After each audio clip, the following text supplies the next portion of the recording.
Welcome to the daily chapter reading, chapter 4 of Pride and Prejudice and Zombies by Jane Austen and Seth Grahame-Smith. When Jane and Elizabeth were alone, the former, who had been cautious in her praise of Mr. Bingley before, expressed to her sister just how very much she admired him. "He is just what a young man ought to be," said she, "sensible, good-humored, lively, and I never saw such happy manners, so much ease, with such perfect good breeding." "Yes," replied Elizabeth, "but in the heat of battle neither he nor Mr. Darcy were to be found with blade or bludgeon." "Well, I was very much flattered by his asking me to dance a second time. I did not expect such a compliment." "He certainly is very agreeable, and I give you leave to like him, despite his lack of gallantry. You have liked many a stupider person."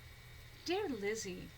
"Oh, you are a great deal too apt, you know, to like people in general. You never see a fault in anybody. I never heard you speak ill of a human being in your life." "I would not wish to be hasty in censuring anyone." "With your good sense, to be so honestly blind to the follies and nonsense of others? You like this man's sisters too, do you?" "Their manners are not equal to his." They were in fact very fine ladies, not deficient in the power of making themselves agreeable when they chose it, but proud and conceited. They were rather handsome, had been educated in one of the first private seminaries in town, but knew little of the deadly arts in which she and her own sisters had been so thoroughly trained, both in England and during their trips to the Orient.